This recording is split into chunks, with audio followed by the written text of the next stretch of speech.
ذہن کھل جائے، وہ سیکھ جاتا ہے کہ دنیا کے مسائل، دنیا کے معاملات، آگے کے معاملات اگر بیگنی کلر کا ہم نے سلیبس میں پڑھا ہے اور وہی ریڈ ہو جائے تو ہمیں معلوم ہے کہ بیگنی کے ساتھ یہ سلوک ہے تو ریڈ کے ساتھ کیا سلوک۔ سلیبس سے باہر نکلنے کی کوشش کرنی چاہیے۔ ہم ہی نہیں، سب کر چکے ہیں۔ جو نہیں کیا اس کی کوئی گنتی ہی نہیں، جس نے کر لیا وہی زندہ ہے۔ میں ایک مثال دے دیتا ہوں۔ 1.25 لاکھ صحابہ کرام ایک موٹے اندازے کے مطابق حضور پاک علیہ السلام کی زیارت کے شرف سے مشرف ہوئے۔ کتنے؟ 1.25 لاکھ۔ آگے بڑھنے سے پہلے ایک بات اور جان لیجیے، یہ واحد ذات ہے دنیا کی جس کے 1.25 لاکھ وٹنس اس کی سچائی کی گواہی دے رہے ہیں۔ 1.25 لاکھ وٹنس۔ اچھا آپ کہیے گا یہ سب تو آج کے مجمع میں بھیڑ لگتی ہے کسی میدان میں تو 5 لاکھ 10 لاکھ، بہت سے لوگ ریکارڈ بنانے کو کہتے ہیں کہ 50 لاکھ آدمی آئے، بات بنانے کو کروڑ میں پہنچا دیتے ہیں، ہے نا؟ لیکن دونوں کا فرق سمجھیے۔ یہ جو 1.25 لاکھ صحابہ کی بات میں نے کہی، وہ کیوں کہی؟ جب 10-10 لاکھ کا مجمع ایک سیاسی نیتا کے اس میں ہو جاتا ہے، 1 لاکھ کا مجمع ہو گیا ایک دن میں ہو گیا، فرق کیا ہے؟ یہ جو 1 لاکھ آیا تھا یہ سیلاب کے پانی کی طرح واپس ہو گیا، نہ اس کا کوئی ریکارڈ ہے، نہ آنے والے کی کوئی اہمیت ہے، بلکہ کسی نے تو کہا کہ ہم کو تو لایا گیا تھا تو ہم آ گئے تھے۔ کسی نے کہا ارے کل تو تم ہرے کے ساتھ تھے، آج تم پیلے کے ساتھ ہو، کہا وہ لے آیا تھا تو اس کے ساتھ تھے، آج یہ لے آیا ہے تو اس کے ساتھ۔ لیکن یہ 1.25 لاکھ وہ ہے جن سے ایک فیکلٹی پیدا ہوئی ہے نا، ایک صنف علم پیدا ہوئی، اس کا نام ہے اسماء الرجال، فن اسماء الرجال۔ دنیا نے ایک نیا فن دیکھا، کبھی دیکھا نہیں تھا دنیا، ان کے بعد میں نہیں دیکھا۔ ایک ہی ذات ہے کہ اس کے 1.25 لاکھ دیکھنے والے جو انہوں نے کلمہ پڑھا، نبی کی زیارت کا شرف حاصل کیا، ان کا ریکارڈ لکھا گیا۔ کس کے بیٹے، کس کے پوتے، کہاں رہتے، کب ایمان لائے، ہے نا؟ اور اسی کو پڑھنے کے بعد کوئی فاضل اور محقق بنتا ہے۔ کس کو پڑھتا ہے؟ ان کے دیکھنے والوں کو پڑھتا ہے، ان کے دیکھنے والوں کو پڑھتا ہے تو محقق کہلاتا ہے، محقق ہے نا؟ یہ ہمارا نبی ہے کہ اس کو دیکھنے والا بھی سلیبس میں پڑھانے کے لائق ہو جاتا ہے۔ تو یہ جو 1.25 لاکھ ہیں، ان میں مشہور صحابہ جن کو عام لوگ بھی جان جاتے ہیں، سنتے سنتے جانتے ہیں کون ہے؟ وہ نہیں ہے جن سے مسجد بھری رہے، اللہ اکبر ہاتھ باندھے ہوئے ہیں، تو کبھی مسجد میں بھی رجسٹر رکھ کے حاضری بنی ہے؟ ان کو لوگ نماز میں آئے فرشتے بناتے ہیں، آدمی نہیں بناتے، وہ فرشتوں کا کام ہے۔ کیا غضب کی بات ہے! اس مٹی کے پتلے کے لیے ان کو لایا گیا ہے جو مٹی کو حقیر سمجھتے تھے، اور ان سے کہا گیا ہے کہ تیری تخلیق کا مقصد یہی کہ گیٹ پر رہیو، اور جب یہ مٹی اندر جائے تو لکھ لیجیو۔ مصطفیٰ کے غلاموں کا مرتبہ۔ لیکن میں آپ کو ایک دوسری بات بتانا چاہ رہا ہوں۔ جانتے ہیں یہ صحابہ خاص طور پر کیوں یاد کیے گئے؟ ان کی پہچان کیا ہے؟ ان کے پہچانے جانے کا کارن اور کاؤز کیا ہے؟ کاؤز یہی ہے کہ انہوں نے وہ کام کر دیا، ذرا اور تو سنیے، انہوں کام کر دیا جو سلیبس سے باہر تھا، سلیبس میں تھا ہی نہیں، اب وہ کام انہوں نے کر دیا تو ان کو نوٹ کیا گیا کہ ارے یہ تو سلیبس سے فاضل کر گیا، سلیبس سے الگ کر گیا، نہج سے الگ ہٹ کے کر گیا۔ نہیں سمجھا، میں مثال دے دیتا۔ ایک صحابی کو دیکھا گیا کہ بال لپیٹ کے چوڑا باندھے ہوئے، اب ایک آدمی آپ کے اندر چوڑا باندھے ہوئے آ جائے تو آپ غور سے دیکھیے کہ یہ کون ہے،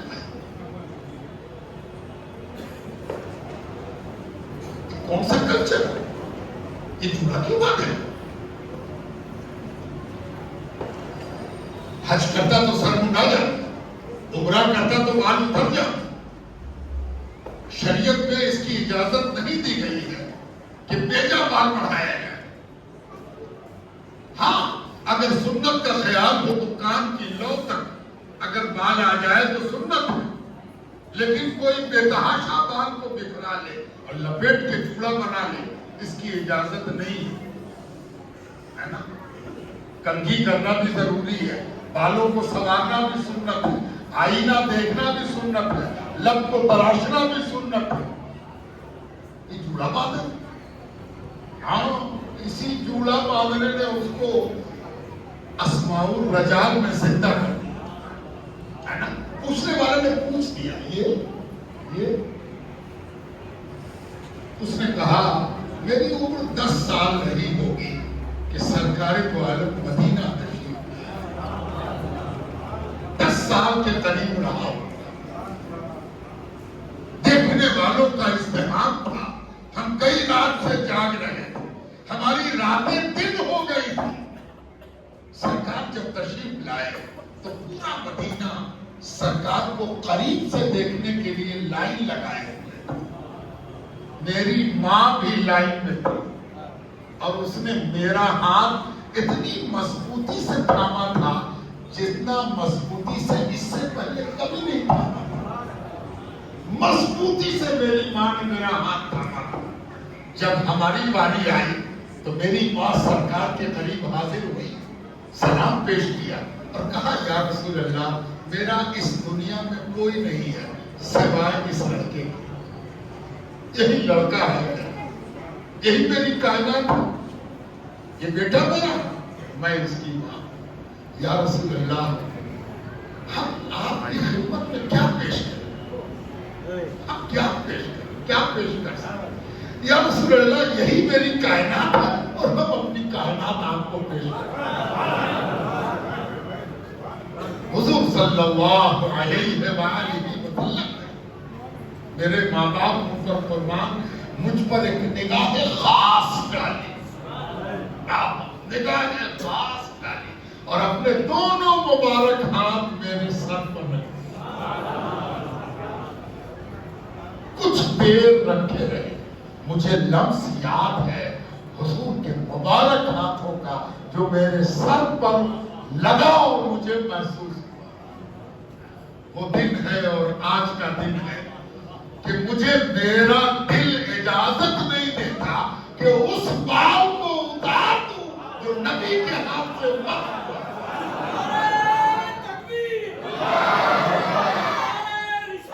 یا رسول اللہ زندہ باد۔ اسے کون سی شریعت سکھاؤ گے، اسے کون سا کریکولم پڑھاؤ گے؟ ہے تمہاری لغت میں کوئی ایسا لفظ جو اس کے لیے تم استعمال کر سکو؟ ہے ہمت؟ یہ عرش محبت ہے، یہاں بغیر محبت کے بھٹکنا مشکل ہے نا۔ یہ جو محبت ہے، مجھے یاد آتی ہے وہ مائی جس کے گھر پر حضور پاک علیہ السلام ایک بار گزرتے ہوئے دستک دیتے، السلام علیکم، آواز نہیں آئی، حضور نے پھر آواز السلام علیکم، آواز نہیں آئی، تھوڑا وقفہ دیا، پھر پکارا السلام علیکم ورحمۃ اللہ۔ مائی نے دروازہ کھولا، سرکار آپ تشریف لائے۔ سرکار دو عالم کو اہلا وسہلا مرحبا سرکار صحابہ کے ساتھ اندر تشریف لے آئے. مائی نے بیٹھایا اور دوڑ کے اندر گئے. سرکار کے لیے کیا پیش کریں؟ ہم کیا پیش کر سکتے؟ سوچ رہی ہے کہ کیا دینا مناسب ہوگا. پانی پیش کریں, کچھ کھانے کو دیں, کھجوریں رکھیں, کیا پیش کریں؟ اس لیے کہ ہوش ٹھکانے نہیں, پیر زمین پر ٹھیک سے نہیں پڑا. سرکار اور میرے گھر اللہ ہے نا. کچھ وقفہ گزرا ہوگا, پھر اضطراب میں باہر آئی تو حضور سے خود پوچھیں یا رسول اللہ کیا پیش کریں. دیکھا ایک عجیب منظر دیکھا, حدیث میں بیان ہے کہ دیکھا یہ کہ حضور صلی اللہ علیہ وسلم دیوار سے لٹکی ہوئی پانی کی مشق. زمانہ بڑی تیزی سے بدل گیا اور اللہ تعالیٰ نے اس کی حکمت کی عجیب نشانیاں. حکمت نے یہ فیصلہ کیا کہ جنت پر پتہ نہیں ان لوگوں کو یقین آنے کے نام ہے تو جنت میں پانی چاہیں گے اور پانی حاضر ہوگا. آج سے 100 برس پہلے تک پانی چاہنے سے پانی مل جائے یہ نہیں ہوتا تھا. پانی لانا پڑتا تھا, برتن لے کے جانا پڑتا تھا, اٹھا کے لانا پڑتا تھا. بہت کٹھن ہے ڈگر پر ڈٹکی. کیسے میں بھر لاؤں مدھوا سے مٹکی. آسان نہیں تھا. کل کے دن یہ بول جو تھے اس کا ظاہری معنی بھی سمجھ میں آتا تھا کہ بہت کٹھن ہے ڈگر پر ڈٹکی. ابھی تو عالم یہ ہے کہ ایسے بٹن چیپا اور گرم آ گیا, ایسے بٹن چیپا اور ٹھنڈا ہے نا. اب وہ دن دور نہیں کہ جب آپ ریموٹ سے پنکھا چلا رہے ہیں تو ریموٹ سے منہ سے بولو گے. اب تو موبائل میں بولنے سے لکھا رہا تو بولنے سے پانی اور پانی حاضر ہوگا اور جنت پر یقین غالب ہوگا ہے نا. اس دنیا میں نبی نے جو جنت کا تصور اللہ کی جانب سے لا کے دے دیا. ایک ترقیوں میں پلنے والوں سوچو کہ جب اس دنیا میں تمہاری چند ٹکے کی جنت کا یہ عالم ہے تو اس جنت کا عالم کیا ہو ہے نا. حضور صلی اللہ علیہ وسلم کو اس نے دیکھا کہ مشق, پانی کی مشق چمڑے میں بنائی جاتی تھی. اجمیر میں شاید ابھی بھی دیکھنے کو مل جائے. ایک آدھ تو موجود ہے جو پانی بھر کے آپ کے کہنے سے بھر دیتا ہے لا کے اور پھر پانی لانے چلا جاتا ہے.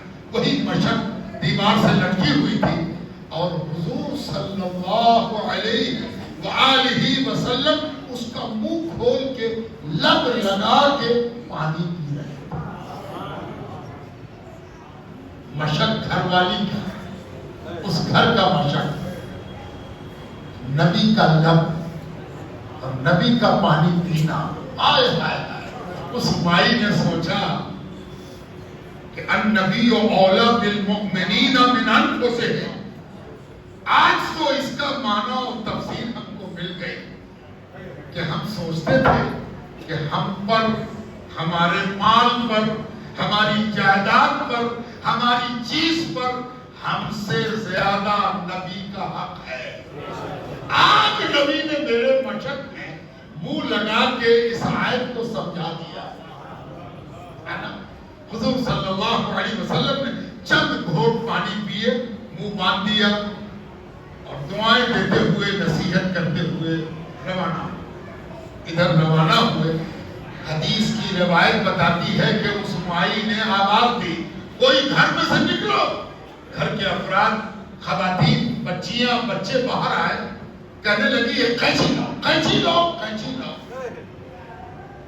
قینچی لاؤ. حیرت سب کو ہے, قینچی کیا؟ ابھی تو حضور آئے تھے, حضور چلے گئے, اور قینچی کا کیا؟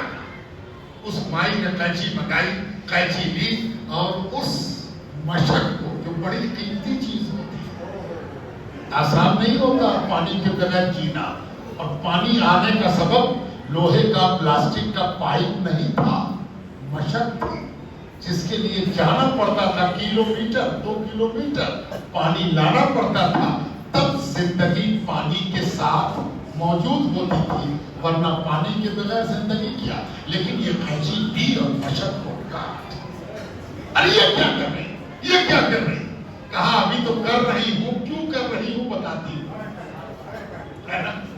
کاٹ دیا، کاٹ دیا، اور کاٹنے کے بعد کہا دیکھو یہ ٹکڑا میرے ساتھ میری قبر میں رکھا جائے، میرے ساتھ میری قبر میں رکھا جائے. پتہ نہیں وہ کون مستفتی ہوگا اور وہ کتنا بڑا شریعت کا دانا ہوگا جس نے کہا ہوگا یہ چمڑا وہ بھی جانور کا ہے نا، یہ قبر میں رکھا جائے ہے نا. ہم تو شجرہ رکھنے پر پریشان ہیں، ہم تو وصلی رکھنے پر پریشان، ہم تو کعبے کا ٹکڑا رکھنے پر پریشان، ہم تو پیر کا تبرک رکھنے پر پریشان، یہاں تو چمڑا رکھ رہے ہیں. کہا تمہاری نگاہ چمڑے پر ہے، میری نگاہ نے اپنی نگاہوں سے دیکھا ہے کہ حضور کے مبارک لب اسی چمڑے کے حصے سے سٹے ہوئے. میرے لیے یہی چاہیے. اچھا ایک منٹ بیان رکھیے، یہ کسی دارالفتہ کا فتویٰ نہیں ہے. جانتے ہیں یہ کس کا عمل ہے؟ جس کے پاس ہماری طرح سیکنڈ ہینڈ، تھرڈ ہینڈ، ہم لوگ کو تو 35-36 ہینڈ والی دینداری ملی ہے. یہ فرسٹ ہینڈ دین ہے. اس کو کسی سند کی ضرورت نہیں ہے. اس نے نبی سے دین سیکھا ہے، اس کو نبی سے دین ملا ہے. کسی دارالفتہ کی ہمت نہیں ہے تو اس پر انگلی اٹھا دے کہ تم کیا کر رہی ہے. تو گرانا ہٹو. نبی کا سکھایا ہوا دین ہے اور نبی سے سیکھا ہوا.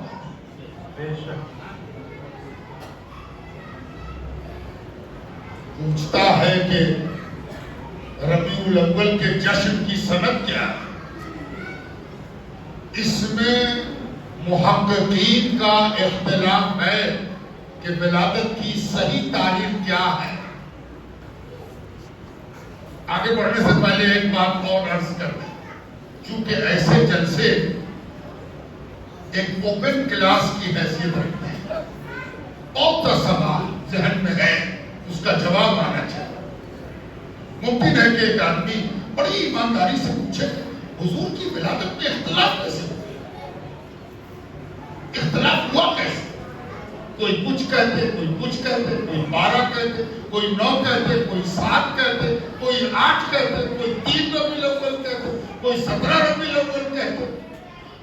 یہ اختلاف ہوا کیسے؟ ایک بنیادی فلسفہ یاد رکھو.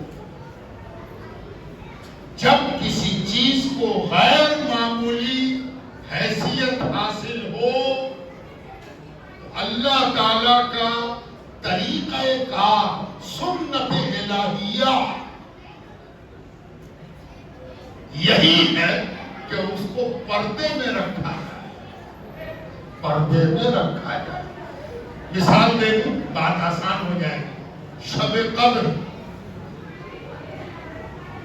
لیلۃ القدر خیر من 1000 سنہ. یہ جو قدر والی رات ہے یہ 1000 مہینوں سے بہتر ہے. تو اس میں تو ہمارا تمہارا اختلاف نہیں ہے. پروردگار نے اس کو کیوں چھپا دیا؟ چھپایا اسی لیے گیا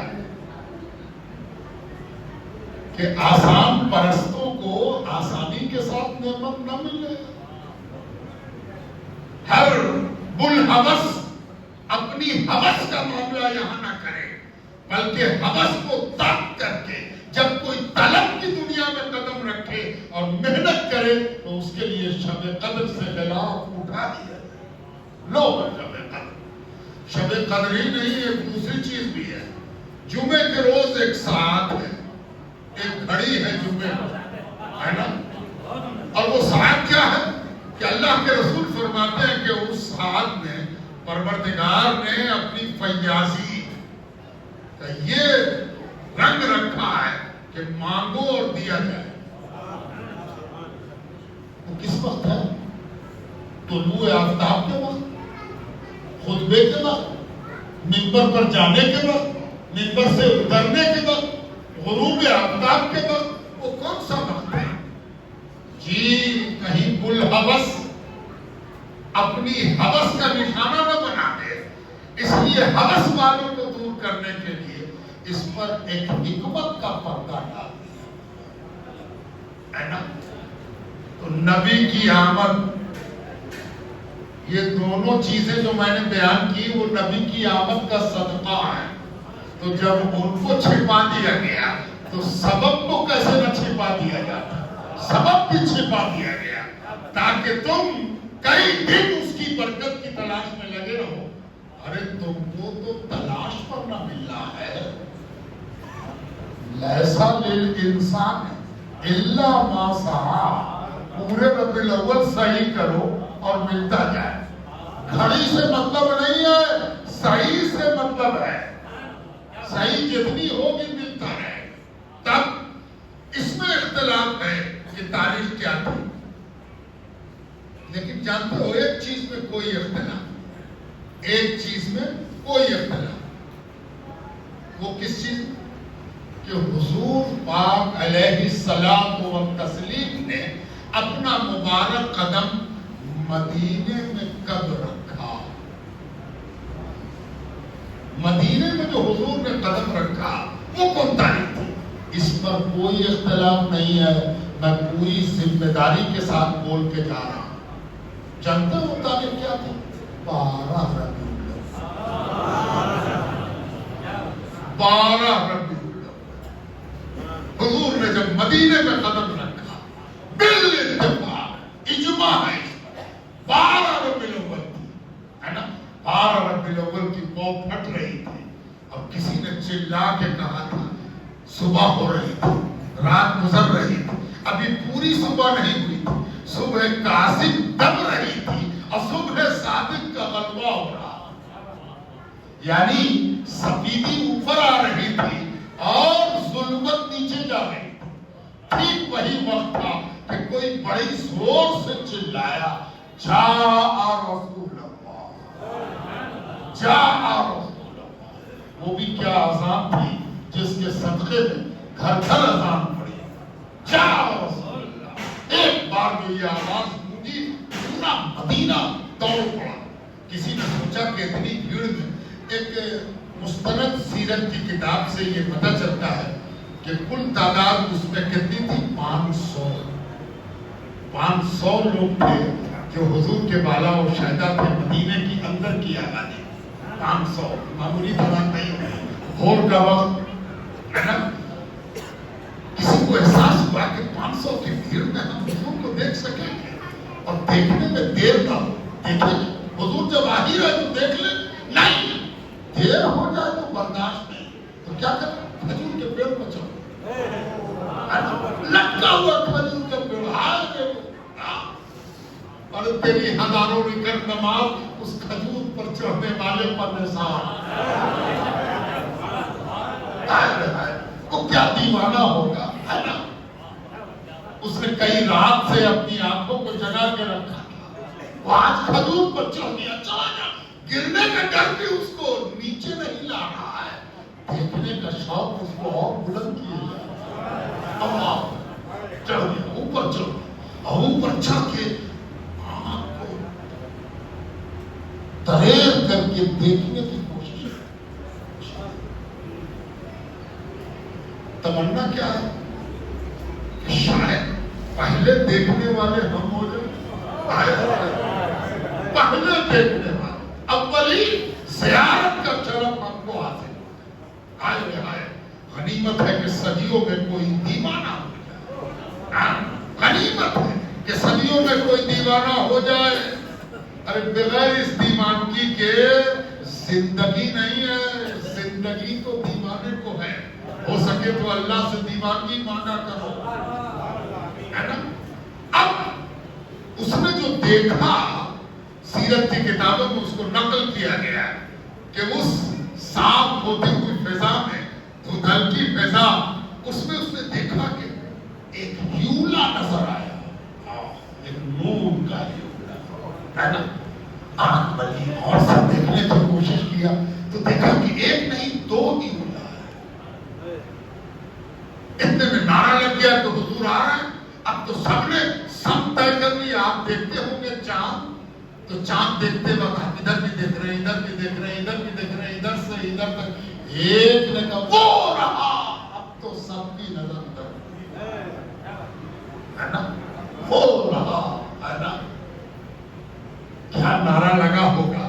اب جب سب کی نظر اٹھی تو سب دیکھ رہے ہیں کہ دو ہی اولا ہے, دو صاحب, دو صاحب.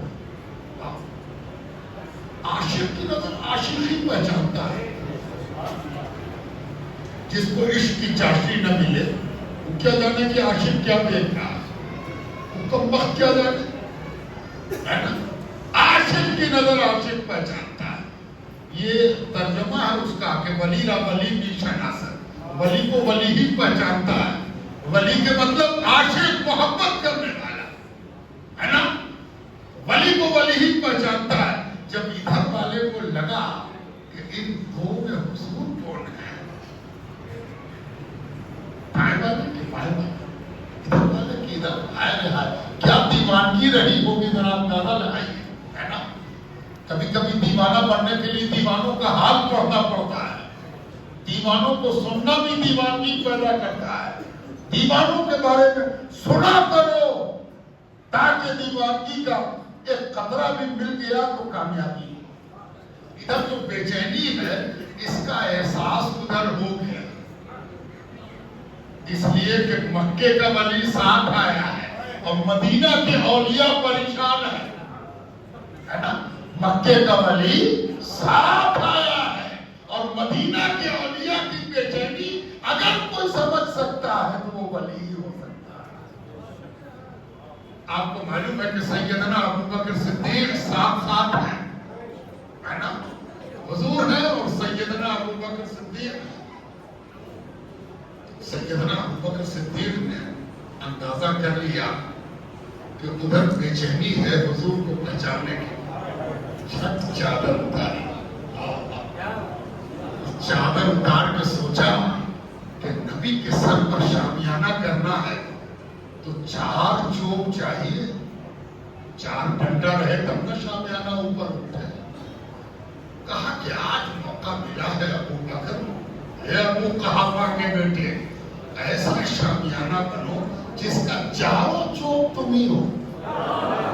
ایسے حضور کے سر پر ٹانا چاہتا ہے, ایسے ٹانا تاکہ یہ فرق پتہ چل جائے کہ یہ غلام ہے یہ آقا. ایسے چاہتا ہے حضور صلی اللہ علیہ وآلہ وسلم کے سر اقدس پر سیدنا ابو بکر صدیق نے اپنی غلامی کا شامیانہ ٹان دیا. اب تب جا کے سب کی نظر اٹھا وہ حضور صلی اللہ علیہ وآلہ وسلم. تب نعرہ لگا, دف بجا کے لگا, طلع البدر علینا, طلع البدر علینا من ثنیۃ الوداع. ساری شاعری کا دماغ اس مصرے پر نثار ہے نا. طلع البدر علینا. اردو والے بڑے خوش قسمت ہے کہ ان کو اردو زبان آتی ہے,